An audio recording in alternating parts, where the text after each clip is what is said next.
And this is an organizational juz'. It's all Madani surahs. They were all revealed in Medina to the Prophet ﷺ, towards most of them towards the end of his life. None of them are written specifically early Madani surahs. And they all talk about organizing a certain aspect of the Muslim community's existence and the Muslim individual within their community or within their nation or country. And I went over these the different nuances for each of these surahs over the past number of weeks. Today, Surat Al-Taghabun, I want to take some time and talk about it because it's different. It's very different. It's a Madani surah with a Mekki flavor. You read it, and if you didn't know it was a surah that was revealed in Medina, you would swear it was a Mekki surah. The way, just the wording of the surah, the way that it sounds is very similar to Mekki surahs. And the reason being is that, as I kind of pointed out to you at the beginning of this juz', that every surah, or every second surah within this juz' that is very mechanical, it goes into details of fiqh, it's very ruling oriented. You'll find verses that are extremely spiritual, that are probably some of the most famous spiritual verses in the whole Quran. And at the end of a surah that doesn't really connect. But the reason this exists is because it's so important for us to understand why we do what we do. Like, if you get technical, if you get really, really technical in terms of what to do and what not to do, and the halal and the haram and all the rulings and all the fiqh, and you forget why you're doing all of this, why you care about this to begin with, then it becomes a problem.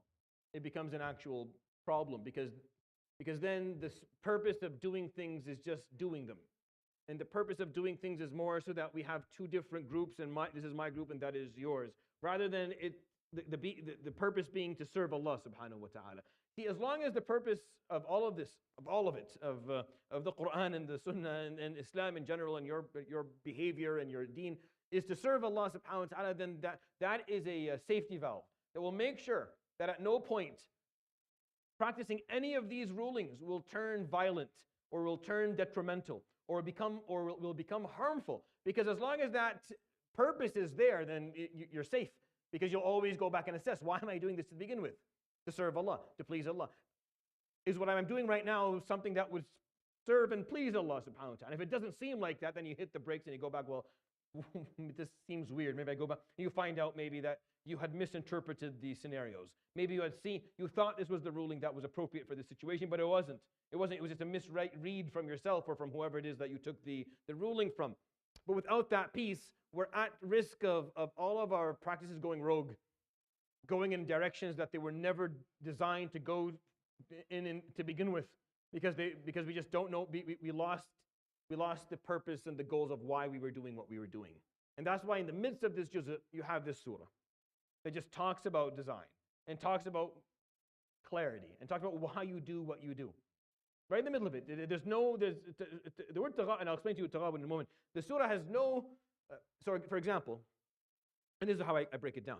Mujadala and Hashr and Mumtahina, they talked heavily about the relationships we have with either individuals and leaders within our community, with citizens who are living with us with different backgrounds, or with non-Muslims in general, right? That's what those three surahs talked about.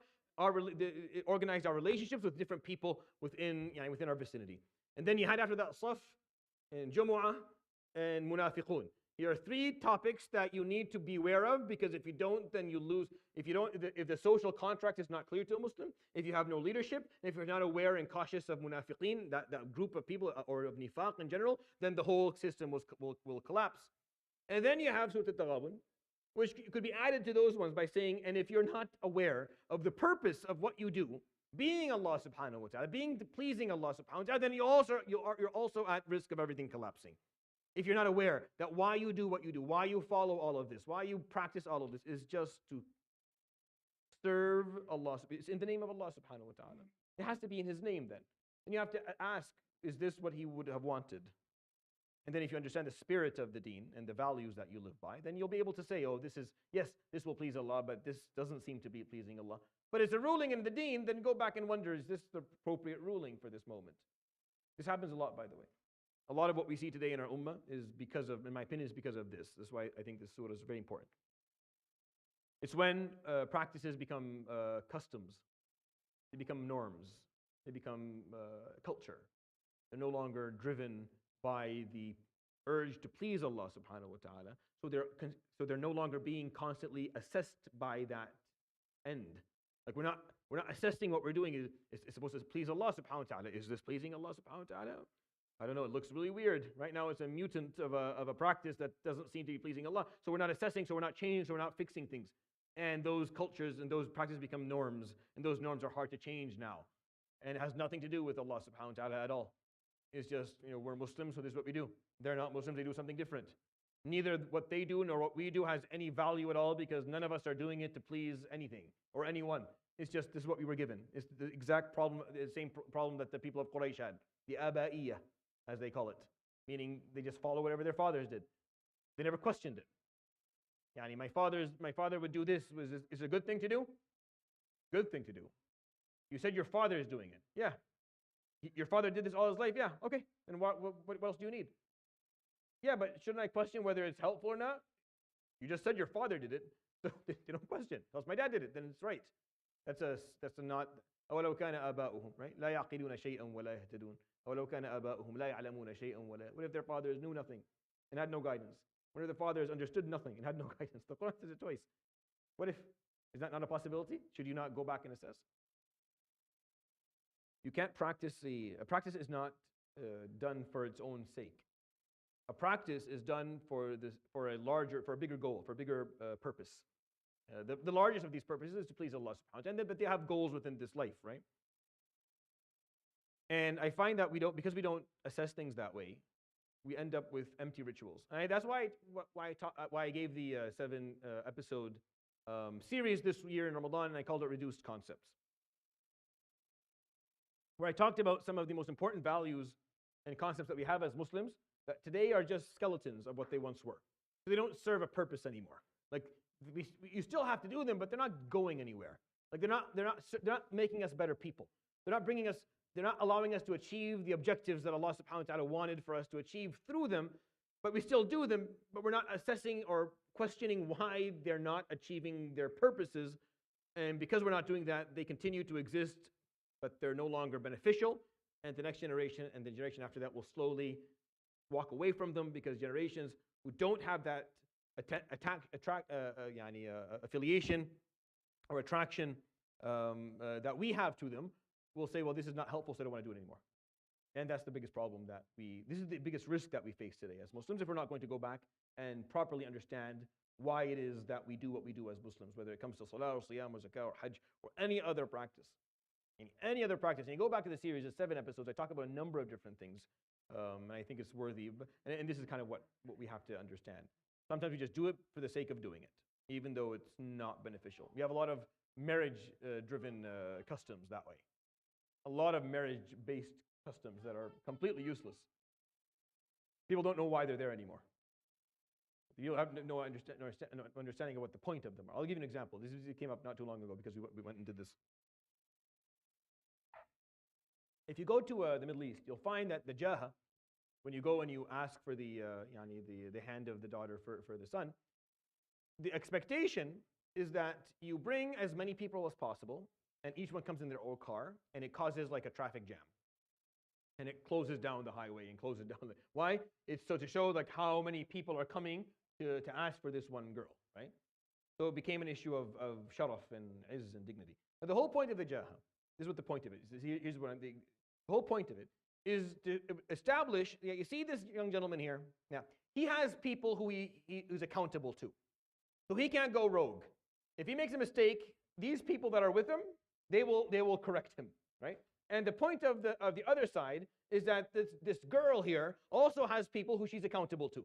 So if she stops behaving appropriately, she's accountable to them, they'll fix it. And this is a guarantee, saying, don't worry, this guy is not rogue. He can't do whatever he wants. He doesn't come from, no, he has if he make, bamun ali, al-muna, as they say in Arabic. And this person has someone that they refer to. That's why it's hard for someone who has no family and has no connections to get married, because there's no guarantees. Even if you're a good person, but you have no one. How do I know that once my daughter is in your house that you don't start mistreating her? And if you do, who's going to stop you? Who is it that has the ability to stop you? If you have no father or have no uncle or have no family or have no one who can vouch for you, That when we need them to come in and intervene, then I can't put my daughter in your home because I have no guarantees that you're going to behave appropriately. But it goes both ways.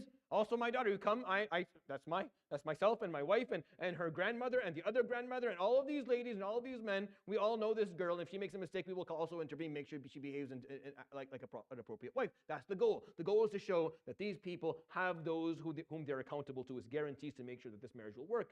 Has nothing to do with showing off the number of people who will come and honk their horns and the number of men that are there and then the wastefulness of food and then the amount of mahr and all this garbage. Has nothing to do with the concept of just that guarantee that these people will behave. So this is just a silly example in my opinion, but I want to get you to kind of understand where I'm going with this. And when you don't know why you're doing things, it mutates into something that is dysfunctional and is harmful. It's harmful. And it loses any actual essence to it, which is what Surat Al-Taghabun talks about. Now, taking me to the name of the word. Taghabun from ghabn or ghubn or ghibn. All these terms are appropriate. And taghabun is a word that is used in buying and selling. It's when I fool you or deceit you. Ghabantuk, I deceived you, I fooled you. You were fooled. You didn't know. There was some degree of unknownness. There was some degree of ignorance. Something wasn't clear, so you got fooled. You bought something you didn't know was inside of it. Right? You know how they do these things where you buy a container, you know what's in it, and then you just play the risk of either something's in it or not. And Islamically, this is a problem. You can't buy something you don't know what you're buying. You can't put your money and say, I'm buying whatever in this box. If there's no guarantee that there is something of worth in that box, you can't do that. Like there has to be something. If you open up, it's empty. That's not halal because there's ghabn here. There's an issue of lack of knowledge, and there's deceit happening. So taghabun is when there's an act of deceit or fooling going back and forth, going both ways. And some people are being fooled, and some people are fooling them.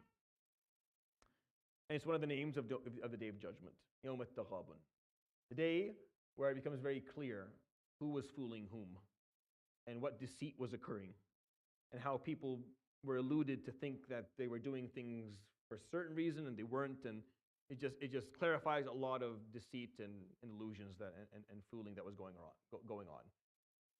And that's what the surah talks about. But don't be fooled. Don't be deceived. Don't be led astray. Don't be eluded of why you do what you do or what you're doing or who you're doing it for. Because if you lose that, if you lose the idea of why I'm here, it's very easy for the means to become the objectives. Very easy. It's very, very easy in this world for an institution like this to become the goal when it's not the goal. It's just a vehicle that's supposed to take us towards pleasing Allah subhanahu wa ta'ala and fixing the community. It's just a vehicle. Once it stops working, you close it down and get rid of it and come up with something different. Once the survival of the institution becomes the goal, once the survival of this place becomes our goal, then we become corrupt and you shouldn't come here anymore. Once the survival of this place is more important than the actual functionality of it, what service it's providing, then it doesn't matter anymore. And this is actually in many things. Like you have a company, and the company, what's the objective? What are you trying to achieve?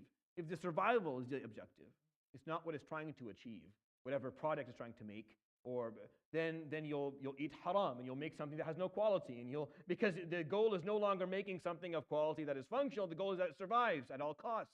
And then this is the problem when you don't know what we're trying to do anymore. We don't know what the objective is. So we think that this is the objective. It's not. It's very easy for that to become the case. Very easy for the means that you're using to achieve the end, which has to be the means to be the objective. And once the means become the objective, then you're corrupt and it's a problem. No, it becomes a real problem. This exists within our ummah, by the way, all the time. The goal is not to build masajid. The goal is not to, the goal is that's not the goal. The mean towards achieving a goal. The goal is the education of our communities and our societies and our nation. The mentorship for our youth. It's the unity, it's the outreach, it's the advocacy. That's the goal. The masjid itself is not a goal. It's a means towards that goal. It's going to help us. If it's not going to help us, then we shouldn't be trying to build it. And we shouldn't be trying to, you don't expand for the sake of expanding. You don't build for the sake of building. You don't increase something just for the sake of doing that. You have to know why are you doing it? Why am I doing this? And that's a problem all across the board within our nation today. Within our ummah, it's all across, where we've lost sight of what we're going for. That's ghubn. That's when there's lack of clarity. Someone's fooling someone here. There's deceit happening. Ghubn is, if you take the word in bay'a specifically, what is it? Is someone paying someone for something less value of what they have, or more. Meaning, I fool you to think that this is more valuable than it actually is, so I make you pay more. Or you know it's more valuable, but you pay me less for it because I don't know the value of it. One of us is being fooled, the other one is fooling you. There's lack of clarity, there's ignorance, and there's some degree of imbalance that is occurring. And this is what's happening today.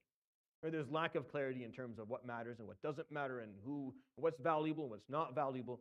And it's Taghabun. There's a lot of fooling going on. The day of Yawm al-Taghabun is the day of judgment. Day of judgment. That's all going to be clarified. That's why it's called that, Taghabun, where all of the deceits and all of it just fades away. Where the person who thought they were doing it for the right reason and they were fooling everyone will find themselves fooled. Will find themselves to be the one who was fooled when they come and stand in front of Allah subhanahu wa ta'ala and they find out that it doesn't work that way. Right? Where they're going to be held to a set of ideals that maybe they didn't care to actually contemplate. And this is what the concept of Taghabun is, and we'll explain it more once we come to the verse that talks about it. But I think it's a word that's worthy of maybe thinking about it a little bit, because that's the name of the surah, and it's a very powerful name. So we're going to read it, and you find this surah, it's so different than everything around it. You've been reading with me Surat Al-Mujadala for the last maybe, 6-7 months. Surat Al-Mujadala and Surat Al-Hashr and Al-Mumtahina and Al-Saf and Al-Jum'ah and Al-Munafiqun, they all have a certain way of going. They talk about certain rulings, they go into ahkam, they go into jurisprudence and fiqh, and then this surah is like going back to the juz' before it. It's like it almost belongs to it. It's a Madani surah with a Mekki flavor, but the reason that it's there is to remind us as we become more and more technical in this juz'. As you become more and more technical, remind yourself of why you're doing what you're doing. Because the moment you lose sight of that, things become very dangerous. So we'll start reciting this surah. It's very beautiful. It talks about purpose, and hopefully you'll find it beneficial. أعوذ بالله من الشيطان الرجيم. بسم الله الرحمن الرحيم. يسبح لله ما في السماوات وما في الأرض.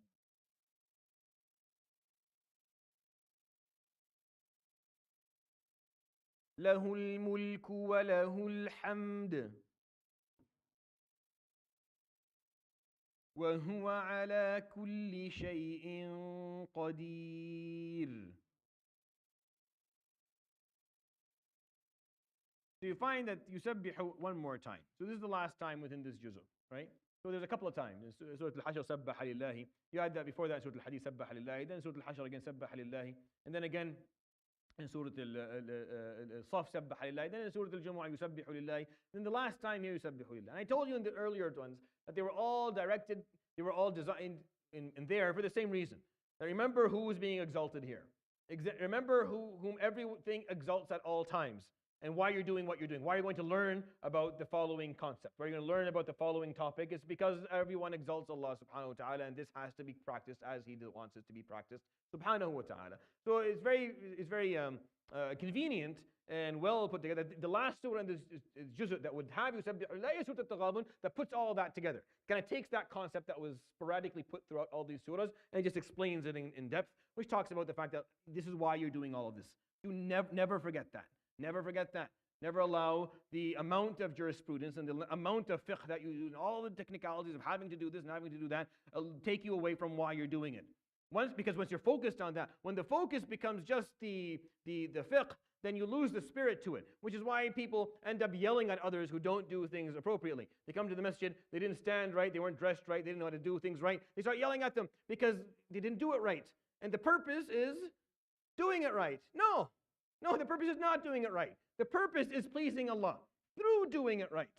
But the purpose is pleasing Allah, and yelling at someone for not doing it right is not going to please Allah more, nor is it going to help that person doing it right. But if the purpose is just doing it right, without understanding that that is supposed to please Allah subhanahu wa ta'ala, then you'll actually teach it, and you will raise awareness about it in ways that are more detrimental than not talking about them altogether. When we become disrespectful towards people, and we're much more aggressive towards them because they're not doing things the way that they should be done, and we judge them and hold them to ideals that are not unreasonable. The reason is because the goal is that this is how it has to happen. This is how people have to be in the masjid. Why do they have to be like that in the masjid? Why? Well, to please Allah. Good. So yelling at them is pleasing Allah. Is that going to, so making them feel uncomfortable so they probably won't come again is going to please Allah subhanahu wa ta'ala? No. So what pleases Allah subhanahu wa ta'ala? That they keep on coming and they learn their deen and they eventually do it right, so they please Allah. That's how this works. But when you don't see it that way, then you can't rationalize it that way, and then it doesn't work that way. And you end up having people who don't know how to deal with things, and they'll make really bad decisions. This is a story that I probably told before, and more of a cultural story from Syria. I mean, it probably exists outside of Syria for sure. I'm sure the Egyptians and the Iraqis have similar variations of this story, but it's a simple story that I always find to be interesting. A young man would go to a abid, someone who doesn't understand the purpose of stuff, and he tells him, and I started praying Fajr, because I work really early in the morning, and I on my way there I find people praying, so I pray Fajr. But it's the only prayer that I pray. I just pray Fajr. So I start telling him, it's 5. You understand how wrong you are for not doing this. It's 5. So he yells at him and he chastises him for not praying, which is correct. The guy is missing arba' fara'id every single day. This is a musiba. It's a tamma kubra. It's a big problem. So the guy said, well, and he told him, doing this is not going to be remotely enough. We pray all 5 prayers and we still don't think we're going to go to Jannah at the end of it. You're doing one, that's not going to work for you. So he's like, well, then there's no point. And he stops praying altogether. Time goes by, and he goes back again, and he prays Fajr with he gets over himself, and he prays Fajr again. And then he runs into an alim, and he tells him the same story. And he tells him what happened the first time. So the alim tells him, Jazakallah khair, mashallah, it's amazing. Well, maybe now, since you're doing Fajr, how about at your lunch break, add dhuhr to that, and here's how you'll do dhuhr. And then he goes and he asks me, who was the guy who spoke to the first time around? And he tells him who is the person. So he goes over to him. He said, Ataka, yusalli al-fajr, فخرج من عندك وهو لا يصلي. He came to you, he was praying Fajr. He walked out, he prayed nothing. أتاني يصلي الفجر والآن يصلي الظهر فإذا رأيته فلعله يصلي معك العصر. He came to me with Fajr, I got him to add Dhuhr. Maybe next time you see him, see if you can get him to do Asr. See if maybe you can add something to him. Maybe remember what the goal here is. Maybe remember what the whole purpose of all of this is, instead of getting caught up with the technicalities that or the ideals that you carry yourself to, you hold yourself to, and the means that you're not in any position to judge people by. Which is why this surah begins, يُسَبِّحُ لِلَّهِ. Everything exalts Allah subhanahu wa ta'ala. مَا فِي السَّمَاوَاتِ وَمَا فِي الْأَرْضِ. Everything in the cosmos and everything on earth exalts Allah subhanahu wa ta'ala. Exalting is a really interesting concept, and I know I talked about this a little bit when we went through the Sabbaha and Yusabbihu before, but I left it, I kind of just scratched the surface because I was hoping to talk about it a little bit at the end at this last one here. Exalting or exaltation is a very, very interesting and important topic. It's one of the most specific actions that exist within our deen. It's one thing to praise someone, to sing their praise. It's one thing to think highly of someone. It's one thing to learn and accept the wisdom of someone. It's one thing to allow someone to have authority upon you. It's one thing to allow someone to call the shots within your life in certain aspects or disciplines or fields of your life. It's a very different thing to exalt someone. To exalt someone is to claim that we are just not on the same level in anything. They are just way beyond me, in a way where I cannot actually achieve that. Like I don't have the potential to get there. Exaltation is claiming that there is no flaw that I am capable of understanding or pointing out someone. That's big. That's praising. Alhamd. The Quran begins Alhamdulillahi Rabbil Alameen, right? And then the praise that we are the ummah of Alhamd, the nation that praises Allah subhanahu wa ta'ala. The Prophet alayhi salatu wasalam's name is Ahmad and his name is Muhammad, and he carries the liwa al-hamd, and he performs sujood under the arsh, and he does hamd alayhi salatu wasalam, and al-hammadun yawm al-qiyamah, the nation of praisers. So we understand praise, but tasbih is just a different thing altogether. When you exalt someone, when you see them to be exalted, that they're flawless, that there is no mistake nor Uh, there's nothing that is incomplete about them in any form or manner. It just puts them in a level where you don't question them. Yeah? You don't waste time wondering why they did this or why they didn't do that or why could they have not intervened at this point or why maybe this wasn't done in this way or not that way. Exaltation is where they are not questionable.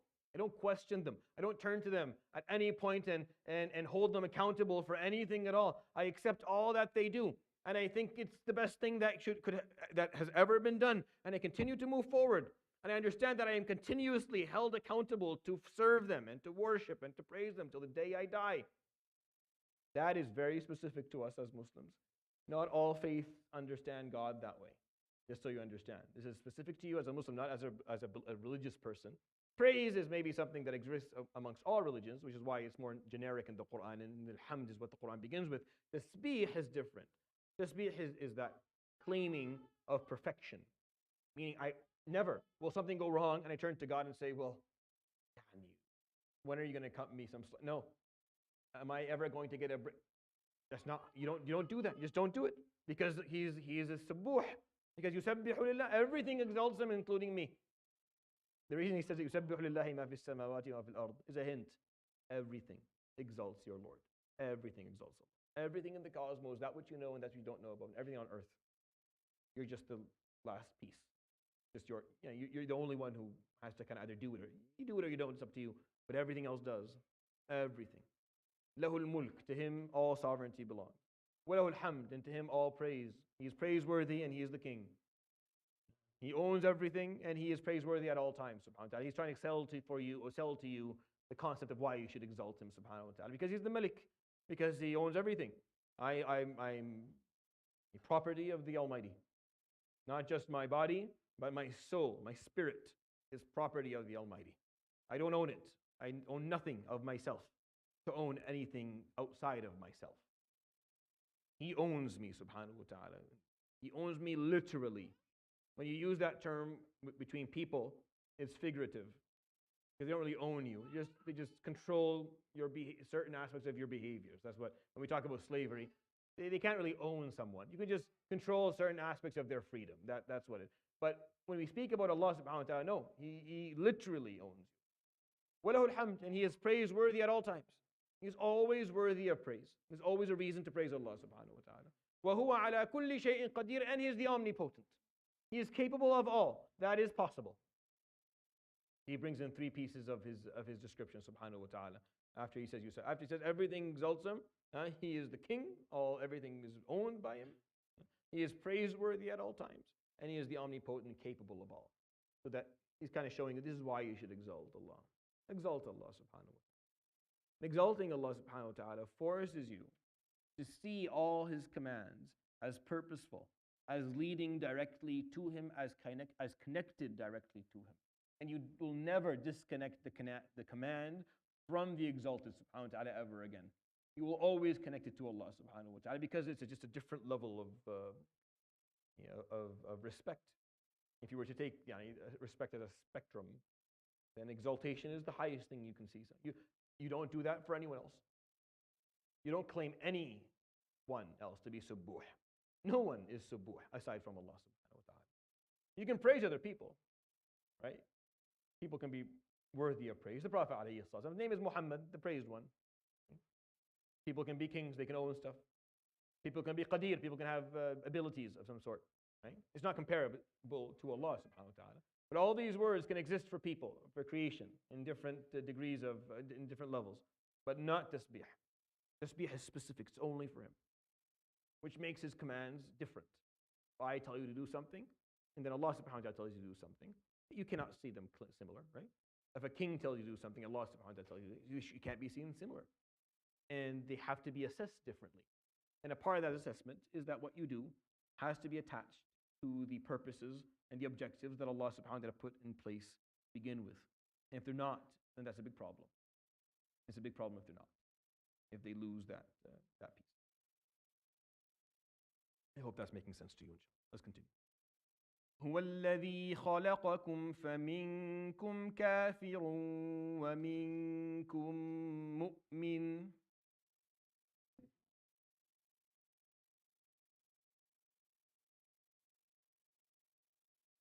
وَاللَّهُ بِمَا تَعْمَلُونَ بَصِيرٌ. خَلَقَ السَّمَاوَاتِ وَالْأَرْضَ بِالْحَقِّ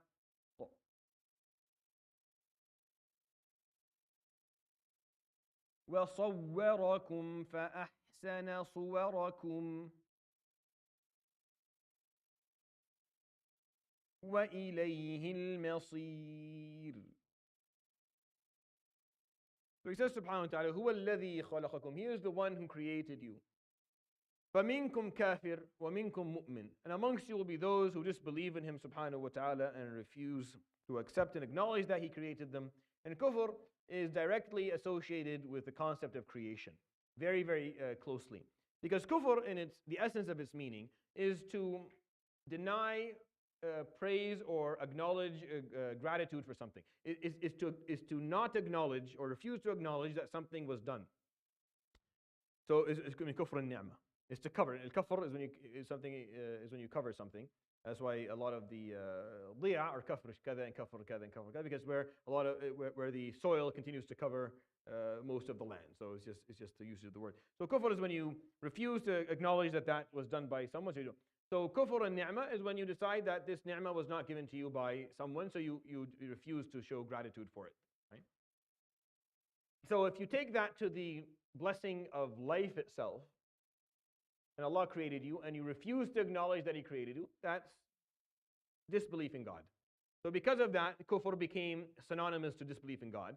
But kufr in its essence is just to refuse to acknowledge a blessing of some sort. Anything, any type of blessing, right? But it became synonymous to disbelief is because if you refuse to acknowledge the blessing of creation, meaning you're saying you didn't create me, I just came from nothing, and it's not you.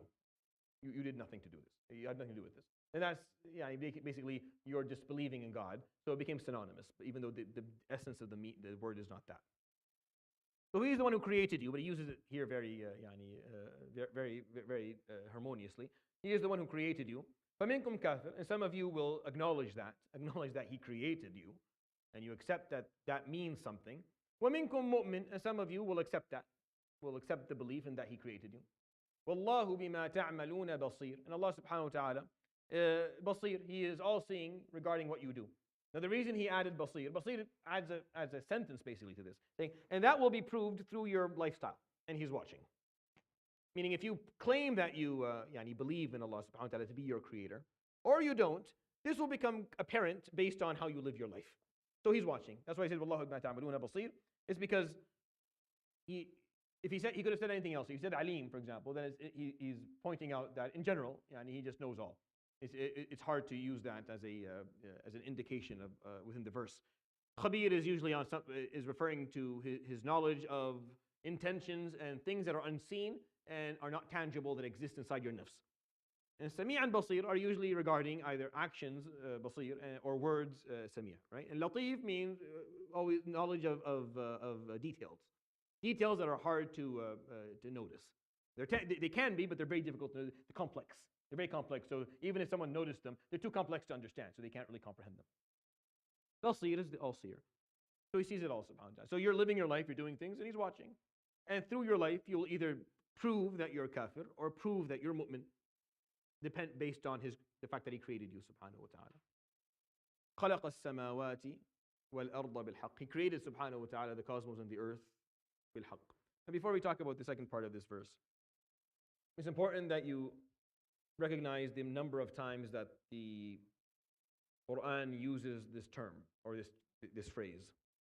He created the cosmos and the earth bilhaq. It happens in the Quran a lot. Bilhaq. Through righteousness. What does this mean? What do you mean? What does it mean He created it through righteousness or with righteousness? Because the ba here is what throws people off in English, because it's hard to translate this appropriately. You say by or with or via. It doesn't really explain what it means. Bilhaq, meaning that the law that allows it to prevail and succeed is righteousness. I mean, He created it subhanahu wa ta'ala purposefully. There's purpose. There's haqq. Haqq here is not necessarily righteousness, it's more purposefulness. And I talked about this in a number of khutbahs and a number of sessions in the past, where haqq has more than one meaning. Haqq it could be synonymous or close to justice, as in righteousness, Or it could be the opposite of aimlessness, which is purposefulness, having purpose. So when he says خَلَقْنَا السَّمَاوَاتِ وَالْأَرْضَ بِالْحَقِّ, we created the cosmos of the earth بِالْحَقِّ, he means purposefully. I mean, they were created, there's a goal.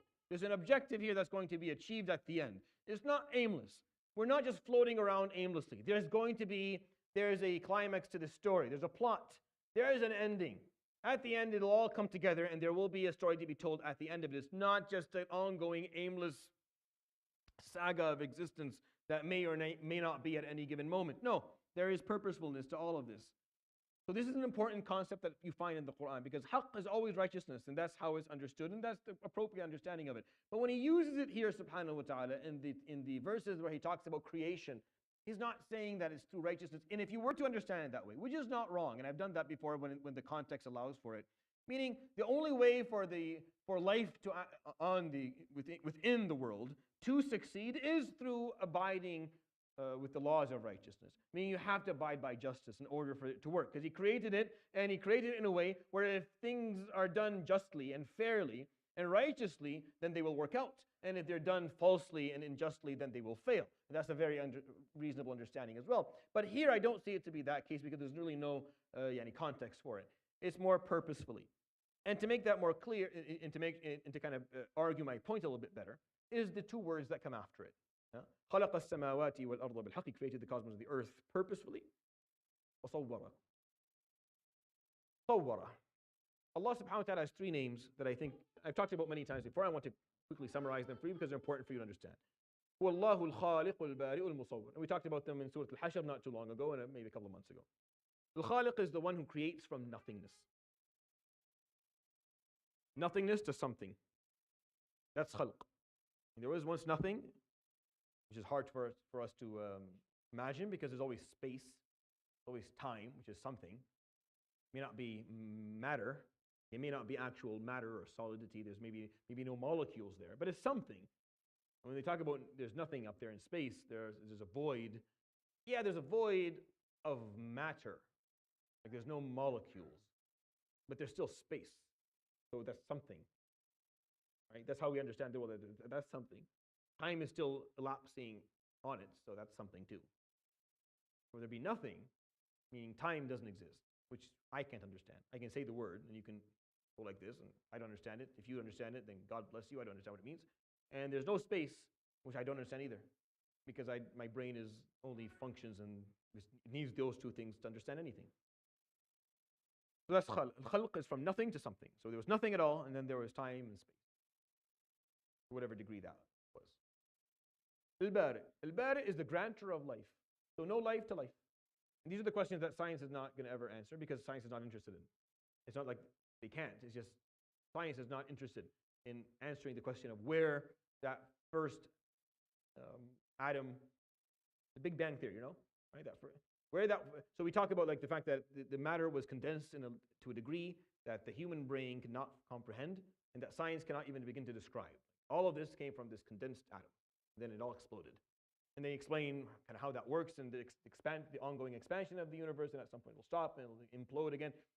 And science will continue to talk about the matter but where did that first atom come from? That's not within science's interest to answer that question. Like no one's looking into that, just so you know. No one's looking into that. Philosophers will talk about that, but no one's really interested in understanding where it comes from. Al-Bari, which is no life to life. Science isn't interested in that either. We know that the first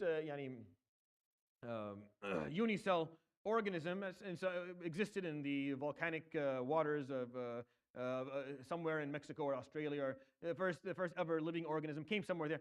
We don't care about why it is that organism, why enzymes started to exist, and why molecules and different elements started coming together and making things, and you have Golgi complexes, and you have ways to actually utilize energy. Science doesn't care about why that. Science cares about understanding how it's all going on.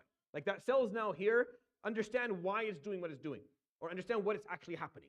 What's happening here? What are the different chemical imbalances that are going on? Understanding how these different complexes are actually functioning, how the DNA is actually built. That's what science wants to understand. But how we went from no life to life, that's al-Bari. That's the grantor of life. The third one is al-Musawwir. It's only once in the Quran. and we have it twice as a verb, and here's one of them. Musawwir, what does the word surah usually mean in Arabic? Picture, right? Remove that from your mind for a moment, because that's a bad translation for this word. It's right, like you say surah, you mean picture. That's a good, that's appropriate. But for the Quran, that's not what it means at all. Like not even close. Al-Musawwir is the grantor of purpose. And if you can go back to my some of the halaqat that I gave in the past where I talked about Allah subhanahu wa ta'ala al-Khaliq, I usually talk about Musawwir and explain in more depth if you want to listen to it. The grantor of purpose. It gives it a surah. A surah means it's designed in a way that has an objective. So we say a surah is a picture, right? With the reason that your picture is your surah, right? The reason that but the idea is that you look a certain way. Why do you look that way? There's a purpose. There's a purpose you're going to serve. That's the idea. That's why it became synonymous later on.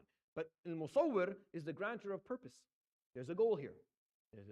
He made you a certain way so you could do a certain thing. Again, science not interested in this. Here's the question. Why does life want to live? Why does a living thing want to live? Why? It does. Every living thing wants to live.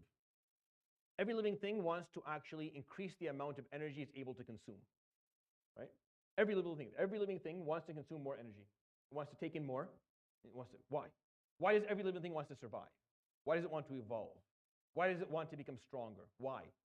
It does. I understand that. And understanding that allows us to actually study plants and animals and human behavior. It's very helpful. This one piece of information is extremely helpful for us to study a lot.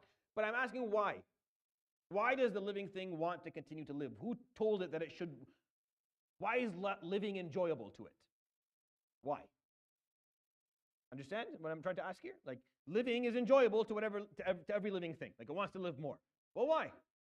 See, that's a question that no one asks. It's a silly question for most people. Like, it's stupid. Everything wants to live. I know. This is why the Musawwir. He created life with purpose. So life wants to live. It wants to evolve. And it wants to survive. It wants to be stronger. In Musawwir, he gave you purpose. He gave you a goal. There's an objective to you. There's a reason why you are the way you are. There's a reason why there's a part of you that is from the soil of the earth and is extremely greedy, very selfish, very survival-oriented. Right? And there's a part of you that is not. It's very compassionate. It's able to look and see the bigger picture. It's able to zoom out and think big. It can aspire to great things. That can care for other living. Can be selfless at times. That can be generous. That can be perseverant. That can continue. There's a part of you. There's a reason why you are that way. This is not aimless. It's purposeful. وَصَوَّرَكُمْ, and he designed you in that way. The design here has nothing to do with the appearance. It can have something to do with the appearance. Right? Granted that our appearances help us achieve our goal, but it's not about just, you have a nice nose and nice eyes and your ears are cute and your lips and no, it's about you were created this way so you can achieve a purpose.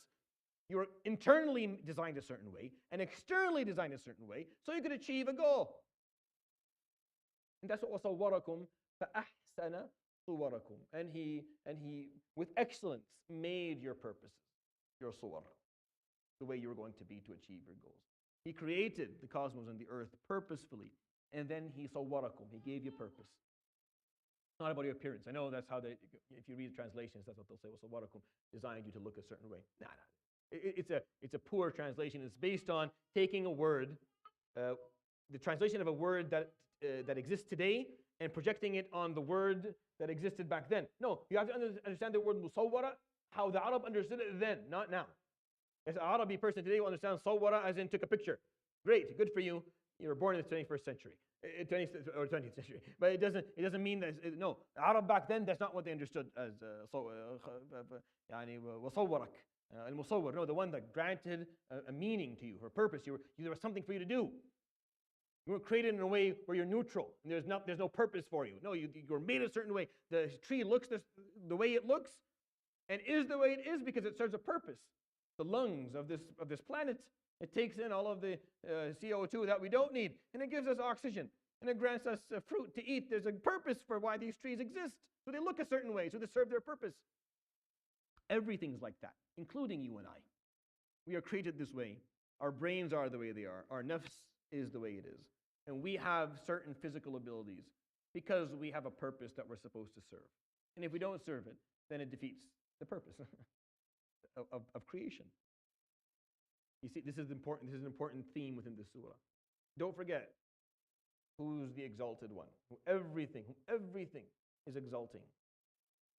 Everything exalts him because he's the king, because he's praiseworthy, and because he's omnipotent. And he created all of you. Some of you will acknowledge that, and some of you won't. And he will watch you as you prove whether you do or you don't. And he created the cosmos and the earth purposefully, as he did you. And he gave you an excellent purpose. And your purpose was very excellently put together. Ahsan, it was perfected. You have you know what you're doing. That's exactly what this means. Taqweem. Ahsan taqweem, the best method for you to do your job, for your qiyam, so that you can get what you want done. It has nothing to do with where you look. Some people are born with physical deficits. Some people are born with physical deficits. Did the Prophet ﷺ not know about that? No, they know about that. Some people are born, they can't, they don't, they're deformed. They have deformities. He wasn't talking about the way they look. He's talking about their purpose, the purpose of them. He's not talking about beauty either. We think we see ourselves beautiful because that's all we know. This is me and this is you, so we look the same way, so we see that as beauty. Beauty is in the eye of the beholder, and it's based on your norm. Based on your norm. He's talking about purposefulness, subhanahu wa ta'ala. This is a huge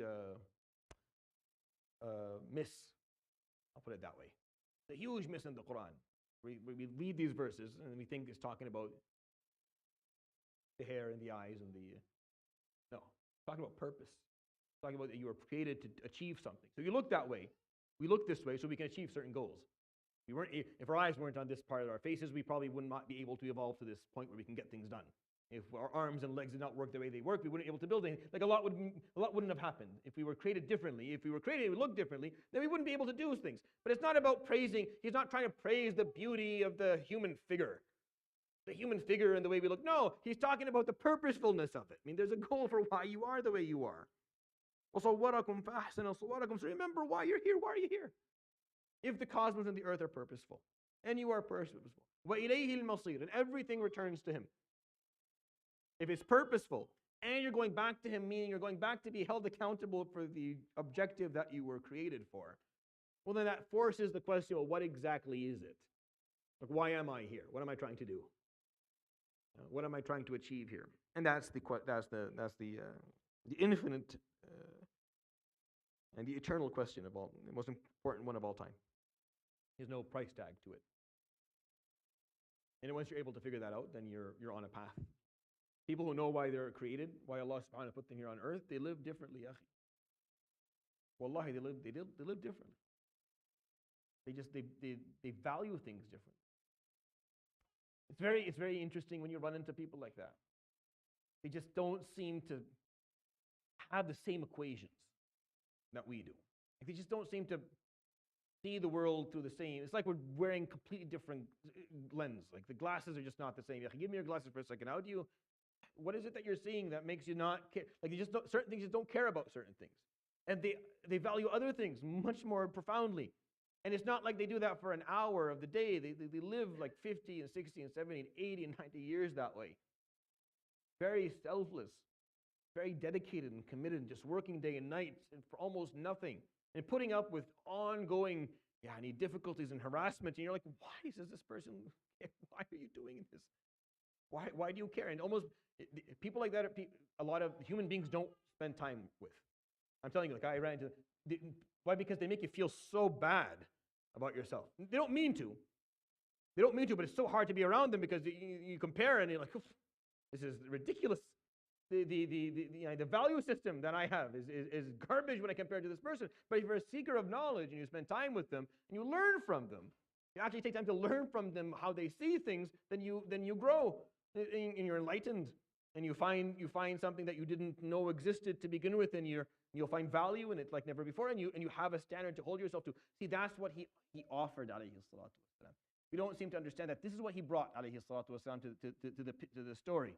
What he brought was this model and was this paradigm of a human being that they had never run into before, and that they could not keep up with, and they could not explain, and they could not find any selfish goal for. Like they couldn't rationalize it in a way that demeaned it, or made it less important, or less valuable, or made it earthly in terms of its instincts and its.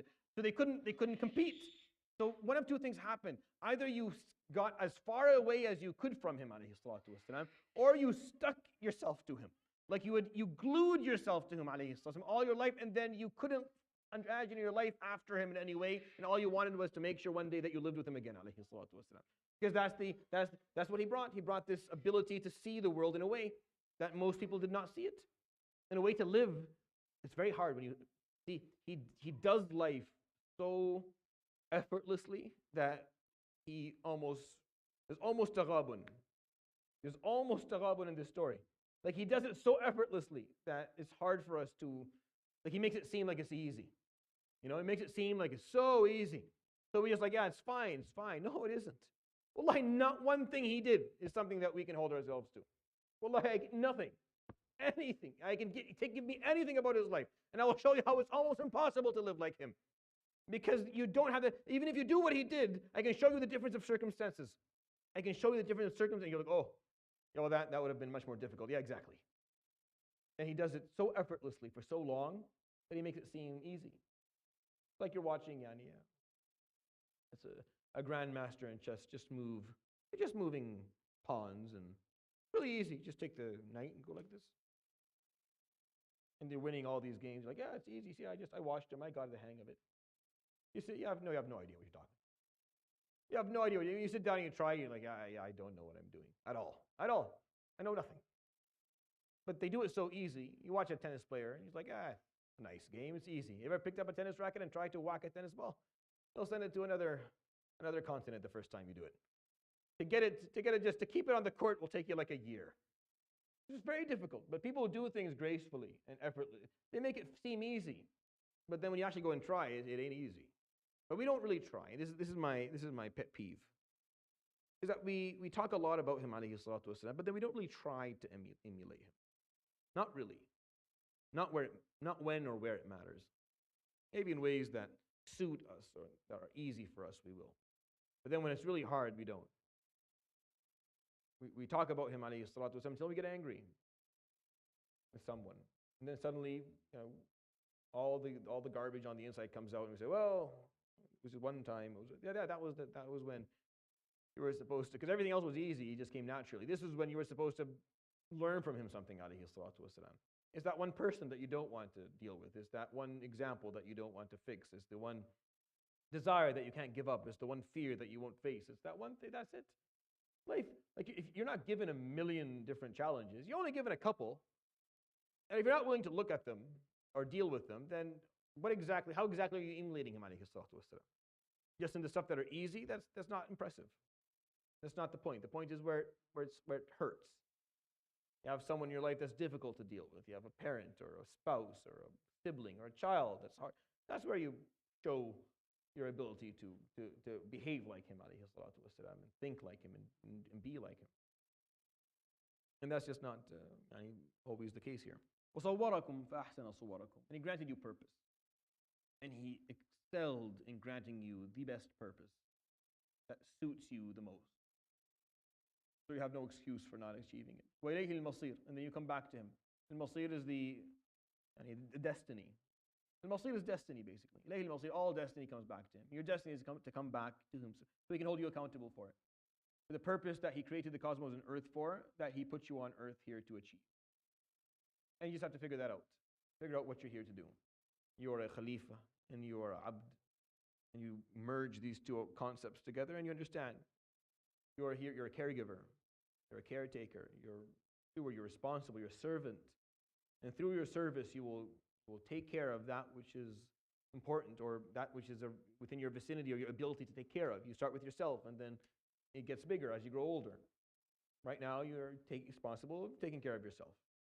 A few years later, you'll be responsible for some of your siblings. And then after that, you're responsible for your spouse and your kids. And then for your old dad who needs someone to care for him. And just keeps on getting bigger. And then you maybe even become more successful. And now you're a principal. So you're responsible for a bunch of students in a school and maybe some of those staff. And then later on, and the farther you go in life, the more you're caregiving for The circle of caregiving becomes bigger and bigger and bigger. And that's what you're here to do. And then that's your focus. Your focus is do that with service. To please Allah, because it's the purpose of what Allah subhanahu wa ta'ala put here on earth for you to do. And if you see things like that, honestly, you live differently. Once you're able to see that being your purpose. Okay, let's continue to the verse after. يعلم ما في السماوات والأرض ويعلم ما تسرون وما تعلنون والله عليم بذات الصدور ألم يأتكم نبأ الذين كفروا من قبل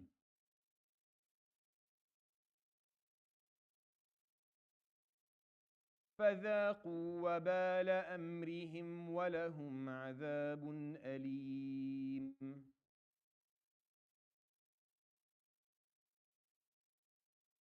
So he continues here subhanahu wa ta'ala, and he says, يَعْلَمُ مَا فِي السَّمَاوَاتِ وَالْأَرْضِ. And he is the omniscient, who knows all that which is within the cosmos and earth. وَيَعْلَمُ مَا تُسِرُّونَ وَمَا تُعْلِنُونَ. And he knows that which you keep secret, keep to yourself. وَمَا تُعْلِنُونَ. And that which you make public. وَاللَّهُ عَلِيمٌ بِذَاتِ الصُّدُورِ. And Allah subhanahu wa ta'ala is the one who is knowledgeable, who knows that which exists inside the chest, the sadr. And this is a figure of speech, obviously, because it's referring to the nafs and the spirit, the ruh. That which happens on the level of your fu'ad, or your qalb, or your nafs. What's happening on the inside, the intentions and the thoughts and the fears and the feelings and the hopes and the hate and the envy and the wishes and the dreams and all that's going on the inside that no one has access to. Most of them you won't even work on. Like most of them you won't actually guide behavior. It'll just be a thought and it'll be gone. But he knows about them all, subhanahu wa ta'ala. This verse is just breaking down. So if you look at these verses, they break down a few things. The first one talks about the fact that he is exalted, which is the highest degree of respect that exists. We exalt him. There's nothing, we do that for no one else. No one else is exalted for us. We can praise people, we can love people, we can think they're great, we can believe in their wisdom, we can follow their orders, but no one is exalted except from Allah. And everything exalts him because he is the king, and because he's praiseworthy, and because he's omnipotent. That's the first verse. The second one talks about the fact that he created everything. So we talked about the fact that he's exalted, he's the king, he's praiseworthy, he's omnipotent. Now, he created everything. Because you could be all these things and someone else created all this. You could be all those things, but someone else created it. No, and he created everything. Everything was created. It was done by him. فَمِنْكُمْ كَافِرٌ وَمِنْكُمْ مُؤْمِنٌ. Some of you will acknowledge that, and some of you won't acknowledge that, and some of you will. Some of you will fail to acknowledge that he created you, and some of you will be able to acknowledge that he created you. And Allah subhanahu wa ta'ala will see the evidence of that acknowledgement through your behaviors. بِمَا تَعْمَلُونَ بَصِيرٌ. He'll watch you, you'll act, and you'll prove whether you acknowledge that he created you or he didn't. Number two. Number three is that he created all of this. So the first one is that he created you. The third one is that he created the cosmos of the earth bil-haqq, purposefully. There's a goal to it. It's not aimless. It's not because he had nothing else to do. It wasn't just for the fun of it. This is not just some big bad joke that we're living today. No, there is purpose for all of this. And he created you specifically, وَصَوَّرَكُمْ فَأَحْسَنَ صُوَرَكُمْ, with an immaculate, excellent purpose. He created you in a way where you have purpose, and that purpose is perfect. It's the one that suits you. It's the one that works best for the abilities that he gave you. And then all of that will be judged when you come back to him. When you come back to be held accountable to those purposes. Then the fourth verse talks about the fact that he is omniscient. He knows all. Because because he didn't talk about that yet, right? When he's talking about all of his attributes, subhanahu wa ta'ala. Why is it spoke about here? Because it matters to us. It matters a lot. Actually, it matters a lot to the purpose of this juz'. Because you could do things as asked to be done, but if you didn't do them with the right intention or for the right reason, then that can go under the radar, and it's not under the radar. He knows ma tusirrun, and he's alimun bidhati as-sudur, and twice in one verse. He knows what you hide, and he knows what exists inside of your chest that you share with no one. So when you're doing what you're supposed to do, yes, you have purpose. Are you achieving your purpose? Are you serving it? Yes, Ya Rabb, I'm serving it. Okay. So you're doing it apparently. It's visible. Yes. It's visible. But it has to be done for the right reason, with the right intention, with the right build on the inside. There has to be selflessness in it. There has to be humbleness in it. There has to be rahmah in it. There has to be love in it. There has to be the intention and the desire to please Allah. If it's filled with arrogance and vanity and envy and hatred and self-serving, then it doesn't go anywhere. Even though you may be doing it the right thing, but you're not doing it for the right reason, it doesn't work. يَعْلَمُ مَا فِي السَّمَاوَاتِ وَالْأَرْضِ وَيَعْلَمُ مَا تُسِرُّونَ وَمَا تُعْلِنُونَ وَاللَّهُ عَلِيمٌ بِذَاتِ الصُّدُورِ. That's what's inside of you. And this is a big deal. Like these verses are extremely, like I find the profoundness of them really is because if you've been reading the juz' with me, and you've been going through all of the concepts where he talked about leadership and the social contract and the group of munafiqeen, the freeloaders, that are in it just for the perks and will not carry their own weight. And you talk about how we're supposed to deal with non-Muslims, whether they are combative or non-combative. How do we deal with citizens, old Muslims, new Muslims, ongoing Muslims, people who aren't Muslim, traitors? How to deal with spouses and parents and leaders in your community. It's all very, very technical. And then here, each verse is just very, very specific in terms of who Allah subhanahu wa ta'ala is, right? Show me anything else in this juz' that's similar. There's nothing in this whole juz' that is similar to this. Why? And nothing that is that concise in terms of describing Allah subhanahu wa ta'ala. Every verse has 3 or 4 descriptions. The exalted, the praiseworthy, the king, the omnipotent, the one who created human beings, the one who is watching them in terms of what they do, the one who created everything with purpose, the one who will judge people based on their purpose, the one who is omniscient, who knows not that which is just apparent, not that which is also ghaib, which is unseen, but also that which exists inside of you. All description of Allah subhanahu wa ta'ala. Why? So that you remember why you're doing all of this. Why are we doing any of this? I know this sounds like a really redundant question, and you're probably getting bored of me saying it. But ya akhi, this question is not being asked. People are not asking themselves this question. If they were, we would not be where we are right now. Not as an ummah, not as a society, not as a community, not as anything. If people were asking themselves, why are we doing what we're doing? Who are we trying to please here? Who are we serving? If you took a moment and said it's Allah, the omniscient, the omnipotent, and you started describing him to yourself, you will come to a point where maybe I should go back and make sure I'm doing it right. Maybe I have to ask myself, is this the right way to do this? Because he is Allah, because he is Subuh, and he is Al-Alim, and because he is Al-Qadir, and because he is the Musawwir, I have to go back and figure out that I'm doing it exactly the way he would want it to be done. And if we all did that, then believe me, the behaviors would be very different. The behaviors would be very different, and the outcomes would be even more different. If that question was just asked by everyone who was engaging in any behavior of any sort, in any discipline. But that question is not asked very often. It's not. We just assume that we're doing it for the right reason. Don't assume anything, ya akhi. Don't assume anything. Go back and ask the question with depth and profoundness. Do I know who I'm serving here? It's not the same when you serve a human being. Serving Allah subhanahu wa ta'ala, it's not the same thing. Why you did it for me, I can never assess. And it's none of my business. You did something for me, so all I can do is just be grateful to you for all of my life, for doing something for me. But I can't assess why you did it. But he knows why you did it. And that's going to be a big deal. That's going to carry a lot of weight, more than you even maybe have taken time to fully accept or acknowledge. It's going to be very, very important why you did it. Like the details of what actually was done is going to matter so little in comparison to why you did it and who you're trying to serve through doing it, what the objective of it was. And that's what this surah is trying to drill, that you have to think about this. Because he's Allah. Because yes, you have to do everything as he explained, establish your leadership and have your social contracts and deal with these people in the ways I want you to deal with them, but why are you doing it all?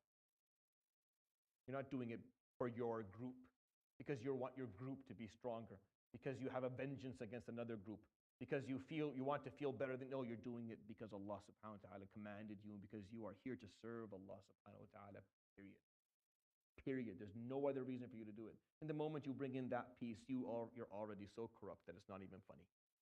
The moment it becomes, no, but my group and my group, even when we talk about our ummah, our nation, we're doing this, we talk about our ummah because he commanded us to talk about because it's His subhanahu wa ta'ala, and we're doing it for Him. The moment it's not that anymore. The moment it's just because it's my group and I want my group to be stronger, my race, my ethnicity, my culture, my background, my nation, my country, my whatever it is, to be stronger, and I don't know why, then there's no difference between me and any other group on the planet. And it's all fair now. It's the law of the jungle, and applies for me and applies against me. There's no reason for me to ever complain when people don't do. But when you're doing it for the sake of Allah subhanahu wa ta'ala, not only is there a higher moral ground for why you're for doing it, but also the standard, the moral standard that comes with that is different. And believe me, people's behaviors would be different. If they just took time and asked themselves that question, especially those who are doing things within the Islamic realm.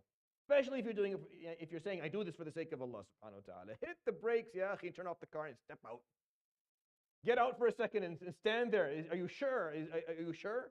That's a huge claim to make. A huge claim. And think about these things in your life. Whenever you do something for someone, I'll give you this something before we go for salah, inshallah. And you say to yourself, I'm doing this for the sake of Allah subhanahu wa ta'ala, stop and think.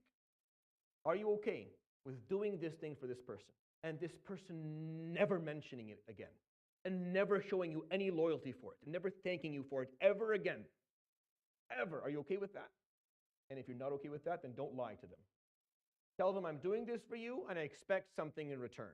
Here's what I expect. I expect you to respect me. I expect you when I run for office to vote for me. I expect when I have a problem for you to side with me. I expect you to praise me a little bit at the beginning in front of people so that I feel good about myself, right? And then they choose whether they want to take and receive your favor or not. But you do it for the sake of Allah subhanahu wa ta'ala, you do not want them to ever talk about it again. Like you run away. Don't talk about this. Don't talk about this and ruin it for me. I did it. Forget about it. Act like I didn't do it. And you refuse for anyone to talk. That's what for the sake of Allah. Now Allah may throw you a little bit of a divine hug or kiss by having someone say something good about you for it, and that's just Allah's gift. And the mu'min gets a little bit of a lively piece of promise of later reward.